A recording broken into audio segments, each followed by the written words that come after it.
कभी सोचा है कि कुछ चीजों में जंग इतनी तेजी से क्यों लगता है? और दूसरी चीजें सालों साल वैसी ही रहती हैं। हाँ, या फिर जैसे लकड़ी का एक बड़ा लट्ठा है, वो धीरे धीरे सुलगता है, हम्म। लेकिन उसी का बुरादा एक पल में आग पकड़ लेता है। इसके पीछे का साइंस क्या है? बिल्कुल, ये एक तरह की पहेली ही है। दो चीजें देखने में एक जैसी हो सकती हैं, पर उनकी रफ्तार में जमीन आसमान का फर्क होता है। और आज हम इसी पहेली को सुलझाने वाले हैं। आज का हमारा विषय है रासायनिक गतिकी, यानी केमिकल काइनेटिक्स। हाँ, हम ये पता नहीं लगाएंगे कि कोई रिएक्शन क्यों होता है, बल्कि ये कि वो कितनी तेजी से होता है, मतलब स्पीड का साइंस। सही कहा। और ये सिर्फ लैब की बात नहीं है, ये साइंस हमारे चारों तरफ है। प्रेशर कुकर में खाना जल्दी क्यों पकता है, या दवा शरीर में कब असर करेगी। बिल्कुल। तो आज की हमारी इस छानबीन में हम उन कारकों को देखेंगे जो इस स्पीड को कंट्रोल करते हैं और वैज्ञानिक इसे मापते कैसे हैं। चलिए तो फिर शुरू करते हैं। हमारे स्रोत बताते हैं कि इस रफ्तार के खेल में 5 मुख्य कारक हैं। पहला है अभिकारकों की रासायनिक प्रकृति। Chemical nature of reactants. हाँ, ये सुनने में थोड़ा टेक्निकल लगता है। इसका क्या मतलब है? इसे ऐसे समझिए कि हर केमिकल का अपना एक स्वभाव होता है। स्वभाव? हाँ, एक पर्सनालिटी। कुछ बहुत ज्यादा रिएक्टिव होते हैं, मतलब एक्शन के लिए हमेशा तैयार, और कुछ बहुत शांत स्थिर होते हैं। जैसे सोडियम, उसे पानी में डालते ही धमाका। बिल्कुल, सोडियम का स्वभाव ही विस्फोटक है।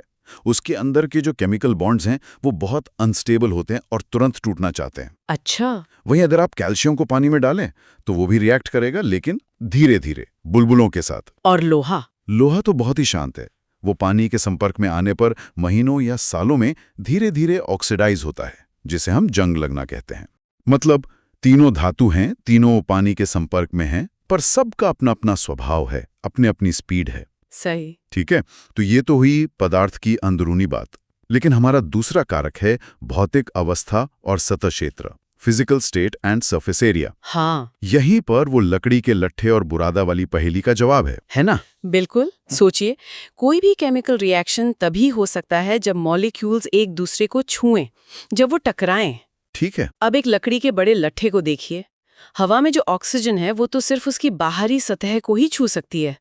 अंदर की लकड़ी तो सुरक्षित है। अच्छा, तो रिएक्शन सिर्फ सरफेस पे हो रहा है? हाँ, और जब हम उसे बुरादे में बदल देते हैं तो हम उसी लकड़ी के अनगिने छोटे छोटे टुकड़े बना देते हैं। और हर टुकड़े की अपनी सरफेस होती है? एग्जैक्टली।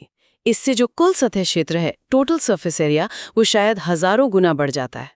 अब ऑक्सीजन के पास रिएक्ट करने के लिए बहुत ज्यादा जगह है। तो हर कण एक साथ जलना शुरू कर सकता है। और नतीजा? धमाका। हाँ, जो लट्ठा घंटों तक सुलगता, वही बुरादा एक पल में भभक उठता है। और हमारे स्रोत कहते हैं कि यही सिद्धांत दवाओं पर भी काम करता है। पाउडर वाली दवाएं जल्दी असर करती हैं। बिल्कुल, क्योंकि पाउडर का सरफेस एरिया ज्यादा होता है तो वो हमारे पेट के एसिड के साथ ज्यादा तेजी से रिएक्ट कर पाता है। तो नियम साफ है, ज्यादा संपर्क, ज्यादा रफ्तार। ठीक है, तो 2 कारक समझ आ गए, चीज का स्वभाव और उसका सतह क्षेत्र। अगले 2 हैं सांद्रता, मतलब कॉन्सेंट्रेशन, और तापमान, टेम्परेचर। हाँ, ये दोनों जुड़े हुए हैं। कॉन्सेंट्रेशन तो सीधा सा लगता है। एक कमरे में जितने ज्यादा लोग होंगे, उनके टकराने की संभावना उतनी ही ज्यादा होगी। ये बिल्कुल सही एनालॉजी है। कॉन्सेंट्रेशन बढ़ाने का मतलब है कि आप एक छोटी सी जगह में ज्यादा मॉलिक्यूल्स भर रहे हैं। तो उनके टकराने की फ्रीक्वेंसी बढ़ जाती है। हाँ, और ज्यादा टक्करों का मतलब है रिएक्शन होने का ज्यादा चांस। वो तो एक हिस्सा है।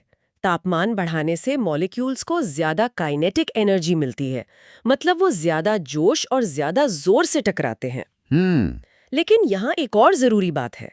हर रिएक्शन को शुरू होने के लिए एक न्यूनतम ऊर्जा चाहिए होती है, एक तरह की एंट्री फीस। Entry fees? हाँ, इसे हम कहते हैं सक्रियण ऊर्जा या एक्टिवेशन एनर्जी। सिर्फ टकराना काफी नहीं है, टक्कर इतनी जोरदार होनी चाहिए कि वो इस एनर्जी बैरियर को पार कर सके। एक्टिवेशन एनर्जी, ये थोड़ा एब्स्ट्रैक्ट लगता है। इसे समझने का कोई आसान तरीका है? जरूर। इसे एयरपोर्ट सिक्योरिटी की तरह सोचिए। Airport security? हाँ, आपकी मंजिल है गेट पर खड़ी फ्लाइट, यानी आपका प्रोडक्ट। लेकिन वहां तक पहुंचने के लिए आपको सिक्योरिटी की मुश्किल जांच से गुजरना पड़ता है। अच्छा। वो सिक्योरिटी चेक ही आपकी एक्टिवेशन एनर्जी है, एक बाधा जिसे पार करना ही होगा। वाह, ये बढ़िया एनालॉजी है। तो इस हिसाब से रिएक्शन की स्पीड क्या हुई? प्रति मिनट कितने लोग सिक्योरिटी से गुजर रहे हैं? बिल्कुल। हाँ। और कंसंट्रेशन? लाइन में कितनी भीड़ है? सही। और तापमान? यात्रियों में कितनी जल्दी है? अगर वो सुस्त हैं तो लाइन धीरे चलेगी, अगर दौड़ रहे हैं मतलब हाई टेम्परेचर तो तेजी से निकलेंगे। एकदम सही। और एक्टिवेशन एनर्जी क्या हुई? सिक्योरिटी जांच कितनी सख्त है। हाँ, अगर जूते, बेल्ट, लैपटॉप सब बाहर निकालना पड़े तो प्रक्रिया धीमी हो जाएगी। एक हाई एनर्जी बैरियर। आप समझ गए। अब आता है हमारा 5वां और सबसे रहस्यमयी कारक, उत्प्रेरक यानी कैटलिस्ट। हाँ, कैटलिस्ट। तो इस एयरपोर्ट एनालॉजी में उत्प्रेरक क्या है? क्या वो कोई गार्ड है जो लोगों को धक्का देकर जल्दी आगे बढ़ाता है? नहीं, ये एक आम गलतफहमी है। वो धक्का नहीं देता। उत्प्रेरक एक स्मार्ट मैनेजर की तरह है। Smart manager? हाँ, जो कहता है इस लंबी लाइन में क्यों इंतजार करना, और वो एक नई लाइन खोल देता है, TSA प्री चेक। अरे वाह, TSA प्री चेक, जहां नियम आसान है, जूते नहीं उतारने पड़ते। एग्जैक्टली। उत्प्रेरक यही करता है।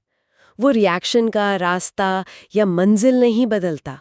आप उसी फ्लाइट पर जा रहे हैं, वो बस एक नया, आसान, कम ऊर्जा वाला रास्ता बना देता है। मतलब वो सिक्योरिटी जांच के नियमों को आसान बना देता है, एक्टिवेशन एनर्जी को कम कर देता है। बिल्कुल। हमारे शरीर में एंजाइम्स यही काम करते हैं।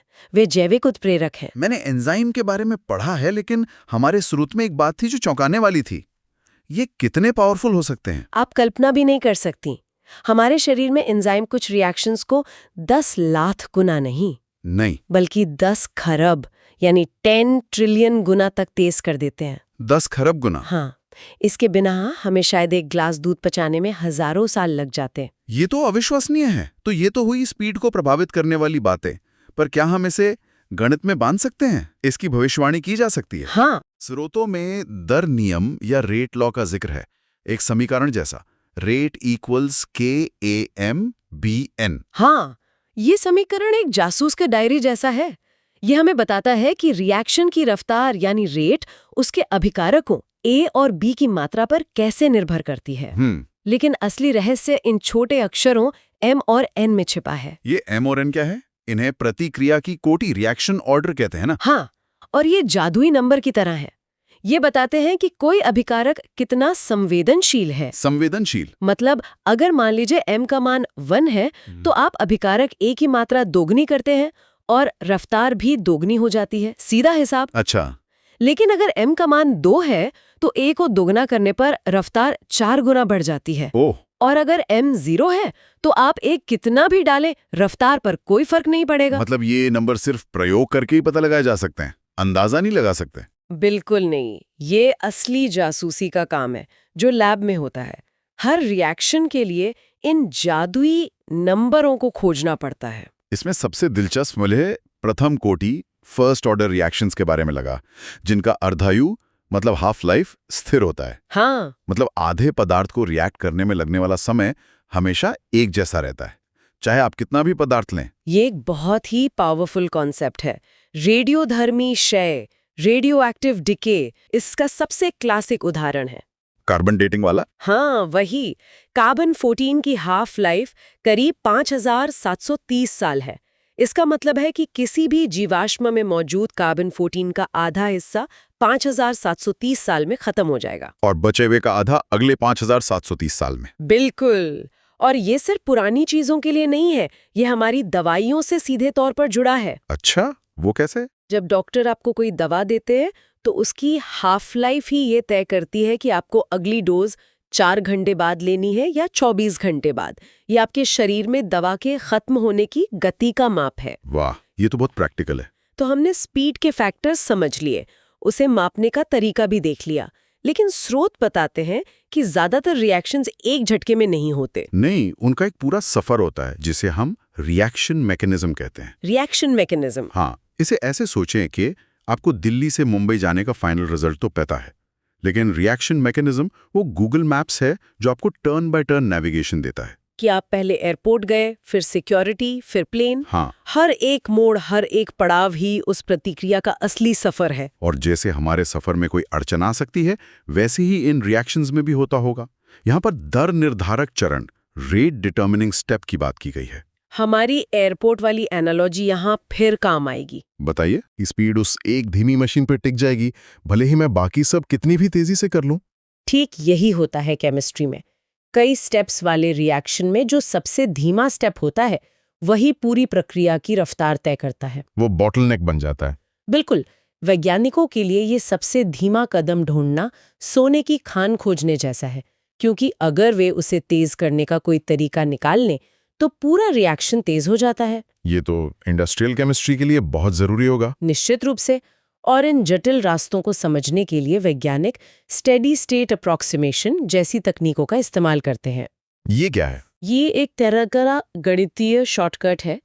ये मानकर चलता है कि रिएक्शन के बीच में बनने वाले कुछ मध्यवर्ती इतने अस्थिर होते हैं कि वो एक हॉट पोटैटो की तरह हैं। Hot potato? हाँ, बनते ही तुरंत आगे पास कर दिए जाते हैं, इसलिए उनकी मात्रा लगभग स्थिर रहती है।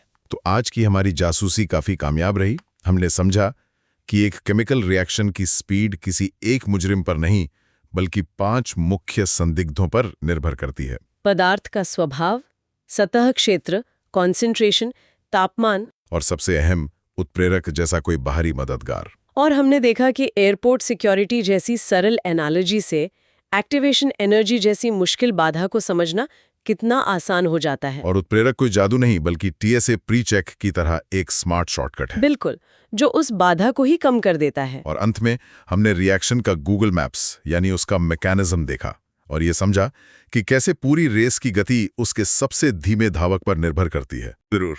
अगर एंजाइम हमारे शरीर में जैविक उत्प्रेरक हैं जो प्रतिक्रियाओं को खरबों गुना तेज कर देते हैं, तो जरा सोचिए हमारे शरीर के बाहर प्रकृति में कौन सी बेहद धीमी, लगभग अदृश्य रासायनिक प्रतिक्रियाएं अरबों वर्षों से चल रही हैं। वो रिएक्शंस जिनके लिए शायद अभी तक कोई उत्प्रेरक मिला ही नहीं है और जो शायद धीरे धीरे अणु दर अणु पहाड़ों को बना रही हैं या समुद्र के तल पर खनिजों को आकार दे रही हैं। उनकी गति इतनी धीमी है कि हम उसे अपने जीवन काल में कभी देख भी नहीं सकते।